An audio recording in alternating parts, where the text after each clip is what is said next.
샬롬, 주님의 평화가 여러분 가정에 함께 하시기를 바랍니다. 이번 주일, 돌아오는 주일은 설날이죠. 이제 온 가족들이 함께 모이는 그런 귀한 은혜의 시간이 될 텐데요. 각 가정에서 가정의 예배, 부모님을 추모하고 또 우리 가정을 지켜주신 하나님께 감사하면서 또 올 한 해도 하나님의 은총과 축복하심이 온 가족이 함께 하시기를 바라며 꼭 가정 예배를 하나님 앞에 드릴 수 있는 믿음의 가정들이 되었으면 좋겠습니다. 또한 명절이 주일인 만큼 주일 성수에도 소홀함이 없도록 여러분 더 하나님 앞에 바로 서는 믿음의 가정들이 되시기를 바라고 먼저 인사드립니다. 새해 복 많이 받으세요. 하나님의 은총이 함께 하시기를 주의 이름으로 축복합니다. 함께 예배 드리겠습니다.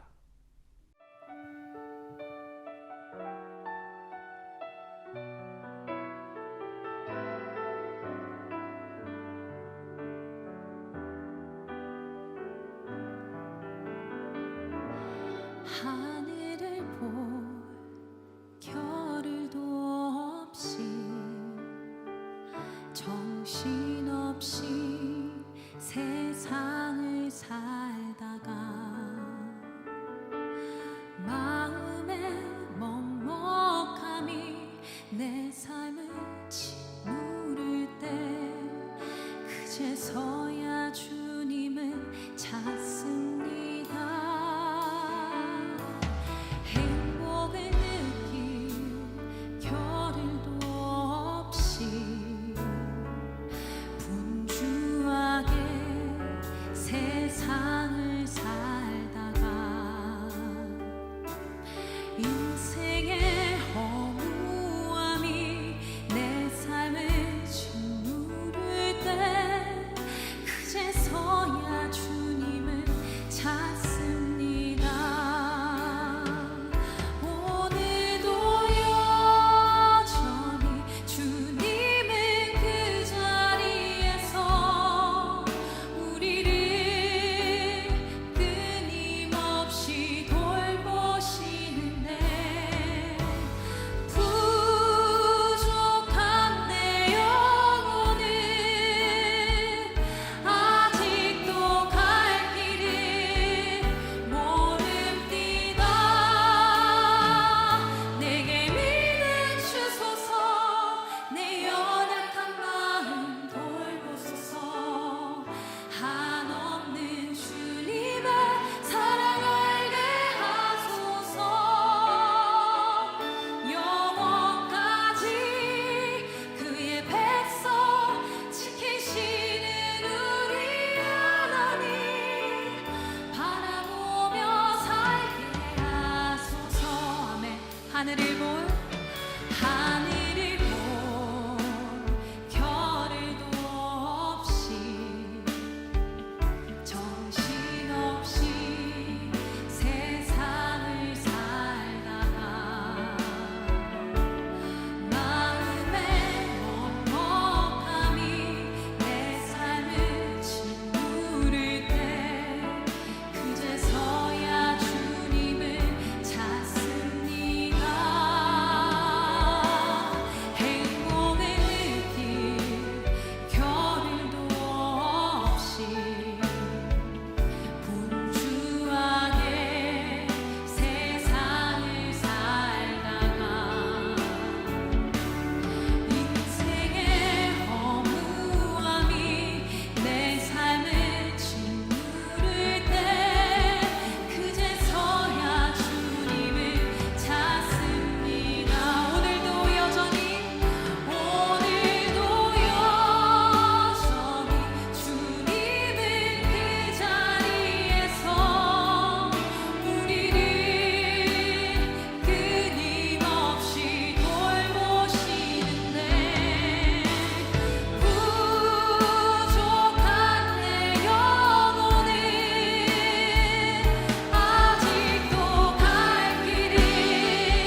그의 백성 지키시는 우리 하나님 바라보며 살게 하소서.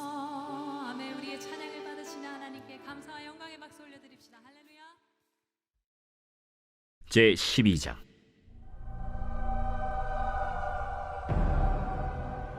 르호보암이 세겜으로 갔으니 이는 온 이스라엘이 그를 왕으로 삼고자 하여 세겜에 이르렀음이더라. 느밧의 아들 여로보암이 전에 솔로몬 왕의 얼굴을 피하여 애굽으로 도망하여 있었더니 이제 그 소문을 듣고 여전히 애굽에 있는 중에 무리가 사람을 보내 그를 불렀더라. 여로보암과 이스라엘의 온 회중이 와서 르호보암에게 말하여 이르되 왕의 아버지가 우리의 멍에를 무겁게 하였으나 왕은 이제 왕의 아버지가 우리에게 시킨 고역과 매운 무거운 멍에를 가볍게 하소서. 그리하시면 우리가 왕을 섬기겠나이다. 르호보암이 대답하되 갔다가 3일 후에 다시 내게로 오라. 하매 백성이 가니라. 르호보암 왕이 그의 아버지 솔로몬의 생전에 그 앞에 모셨던 노인들과 의논하여 이르되 너희는 어떻게 충고하여 이 백성에게 대답하게 하겠느냐? 왕이 만일 오늘 이 백성을 섬기는 자가 되어 그들을 섬기고 좋은 말로 대답하여 이르시면 그들이 영원히 왕의 종이 되리이다. 하나 왕이 노인들이 자문하는 것을 버리고 자기 앞에 모셔있는 자기와 함께 자라난 어린 사람들과 의논하여 이르되 너희는 어떻게 자문하여 이 백성에게 대답하게 하겠느냐? 백성이 내게 말하기를 왕의 아버지가 우리에게 매운 멍에를 가볍게 하라 하였느니라. 함께 자라난 소년들이 왕께 아뢰어 이르되 이 백성들이 왕께 아뢰기를 왕의 부친이 우리의 멍에를 무겁게 하였으나 왕은 우리를 위하여 가볍게 하라 하였은즉 왕은 대답하기를 내 새끼손가락이 내 아버지 허리보다 굵으니 내 아버지께서 너에게 무거운 멍에를 매게 하였으나 이제 나는 너희의 멍에를 더욱 무겁게 할지라. 내 아버지는 채찍으로 너희를 징계하였으나 나는 전갈 채찍으로 너희를 징계하리라 하소서. 3일 만에 여로보암과 모든 백성이 르호보암에게 나왔으니 이는 왕이 명령하여 이르기를 3일 만에 내게로 다시 오라 하였습니다. 왕이 포악한 말로 백성에게 대답할세 노인의 자문을 버리고 어린 사람들의 자문을 따라 그들에게 말하여 이르되 내 아버지는 너희의 멍에를 무겁게 하였으나 나는 너희의 멍에를 더욱 무겁게 할지라. 내 아버지는 채찍으로 너희를 징계하였으나 나는 전갈 채찍으로 너희를 징치하리라 하니라. 왕이 이같이 백성의 말을 듣지 아니하였으니 이 일은 여호와께로 말미암아 난 것이라. 여호와께서 전에 실로 사람 아히야로 느밧의 아들 여로보암에게 하신 말씀을 이루게 하심이더라. 온 이스라엘이 자기들의 말을 왕이 듣지 아니함을 보고 왕에게 대답하여 이르되 우리가 다윗과 무슨 관계가 있느냐? 이새의 아들에게서 받을 유산이 없도다. 이스라엘아, 너희의 장막으로 돌아가라. 다윗이여, 이제 너는 내 집이나 돌아보라 하고 이스라엘이 그 장막으로 돌아가니라. 그러나 유다 성읍들에 사는 이스라엘 자손에게는 르호보암이 그들의 왕이 되었더라. 르호보암 왕이 역군의 감독 아도람을 보냈더니 온 이스라엘이 그를 돌로 쳐 죽인지라. 르호보암 왕이 급히 수레에 올라 예루살렘으로 도망하였더라. 이에 이스라엘이 다윗의 집을 배반하여 오늘까지 이르렀더라. 온 이스라엘이 여로보암이 돌아왔다 함을 듣고 사람을 보내 그를 공회로 청하여 온 이스라엘의 왕으로 삼았으니 유다 지파 외에는 다윗의 집을 따르는 자가 없음이라. 오늘 말씀은 열왕기상 12장 1절에서 20절까지 말씀 가지고 올바른 선택이라고 하는 속해 공과 말씀을 함께 나누도록 하겠습니다. 왕이 된 르호보암은 앞길을 선택하는 중요한 갈림길에 지금 서 있습니다. 하지만 르호보암의 선택은 어리석었고 백성들의 마음은 떠나가고 말았습니다. 그 결과 북이스라엘과 남유다로 나라가 분열되는 큰 아픔을 겪게 되죠. 섬기는 왕이 아닌 섬김을 받고자 하는 왕이 되길 원했던 르호보암의 이 완악함, 이것을 다른 말로 말하면 인간적인 연약함이라고도 말할 수 있겠죠. 이를 통해서 올바른 선택의 중요성 다시 한번 생각하는 이 시간이 되었으면 좋겠습니다.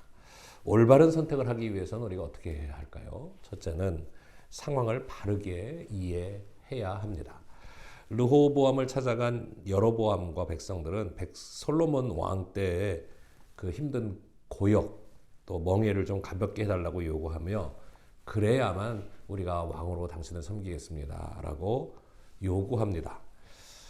르호보암은 그들에게 대답하기 전에 백성들이 왜 그러한 요구를 하는지를 좀 살펴보았어야 하죠. 그러나 그는 상황 파악도 하지 않았고 백성들 이야기에는 전혀 관심을 두지 않았습니다. 백성들은 경청하지 않는 왕의 모습에 크게 실망하고 돌아가고 말죠. 하나님이 맡겨주신 백성을 바르게 통치하기 위해서는 듣는 마음이 꼭 필요합니다. 솔로몬이 하나님 앞에 구했던 그런 마음 가운데 하나죠. 결국 백성들의 고충과 아픔에 관심하지 않고 다스려야 할 나라의 상황도 제대로 파악하지 못했던 르호보암으로 인해서 다윗이 어렵게 그리고 솔로몬에게 이어주었던 통일 왕국, 이 하나된 이 통일 국가가 분열되고 말았습니다. 지혜로운 선택을 하기를 원한다면 상황을 다각적으로 살피고 충분히 이해한 후에 선택을 해야 잘못과 실수를 방지할 수 있습니다. 우리의 아둔한 생각이 상황을 해치지 않도록, 악화시키지 않도록 언제나 우리 주변의 상황을 잘 살필 줄 아는 지혜로운 성도들이 되어야 하겠습니다. 두 번째로 누구에게 묻고 있는지를 돌아보아야 합니다. 선택의 기로에 있던 르호보암은 결정을 내리기 위해 사람들을 불러서 논의했습니다. 솔로몬 생전에 모셨던 원로들과 자기와 함께 자란 젊은 신하들 이 두 그룹과 상의를 하는데요. 원로들은 백성들의 필요를 살피면서 긍휼을 베풀면 그들이 왕을 영원히 섬길 것이라고 좋은 권면을 해주었습니다. 반면 젊은 신하들은 아버지 솔로몬보다 더 무거운 멍에를 지게 하여 왕의 권위를 보여주라. 그래서 왕이 얼마나 무서운 사람인지를 보여주라 라고 조언해 주지요. 선택의 갈림길에서 르호보암은 사람들에게 조언을 구합니다. 하지만 하나님의 뜻을 묻는 모습은 찾아볼 수가 없습니다. 무엇이 바른 길인지 깨닫게 하시는 분은 사람들이 아니죠. 하나님이십니다. 그러한 하나님께 묻지 않았기에 르호보암은 올바른 선택을 할 수 없었던 것입니다. 인생의 갈림길에서 올바른 선택을 하기 원한다면 우리는 먼저 하나님께 여쭙는, 하나님께 묻는, 다윗의 표현에 의하면 하나님께 묻는 것, 히브리 말로 따라쉬라고 하는 하나님께 묻는 그 과정이 꼭 있어야 합니다. 사랑하는 여러분, 우리도 언제나 선택의 갈림길에 있습니다. 먼저 하나님께 물을 수 있는 참된 믿음의 사람들 다 되시기를 바랍니다. 세 번째로 선택의 결과가 있음을 기억해야 합니다. 르호보암이 젊은 신하들의 자문에 따라서 가혹한 말로 백성들에게 답하자 온 이스라엘은 우리가 다윗하고 무슨 관계가 있느냐? 이세의 아들에게서 받을 유산은 우리는 하나도 없다라고 반발합니다. 그들은 르호보암이 보낸 강제 노동 책임자인 아도람을 죽이고 다윗 왕조에 반역해서 여로보암을, 그러니까 상대편에 있는 북쪽의 여로보암을 왕으로 삼았습니다. 르호보암의 잘못된 선택으로 인해서 이스라엘은 유다와 베냐민 지파를 중심으로 한 남쪽 작은 유다 왕국만을 세우게 되는 것이죠. 결국 이로 인해서 북이스라엘, 남유다로 분열되고 말았습니다. 선택에는 결과가 따릅니다. 좋은 결과를 원한다면 올바른 선택을 해야 하는 것이죠. 지금 나에게 주어진 상황은 이전에 내가 선택한 것에 대한 결과입니다. 우리가 올바른 선택을 해야 하는 이유는 삶의 결과로 선명하게 나타나기 때문에 이 선택은 너무나도 중요하죠. 누구나 인생의 갈림길에 서게 되고 또 그 가운데에서 무언가를 선택해야 합니다. 그래서 바른 선택을 위한 원칙이 있어야 하는데요. 먼저 내가 처한 상황을 바르게 이해하고 하나님께 나아가 지혜를 구하고 은혜를 구하고 그 선택의 결과를 인정하고 받아들일 수 있어야 하겠습니다. 오늘 르호보암의 선례를 통해서 우리는 올바른 선택을 하는 지혜를 얻고 실천하며 살아가야 하겠습니다. 올 한 해 하나님을 향한 우리의 믿음의 선택이 좋은 열매, 좋은 결과로 이어질 것을 기대하면서 언제나 우리의 삶의 자리에서 하나님을 선택하며 나아가는 하나님의 자녀들 되시기를 바랍니다.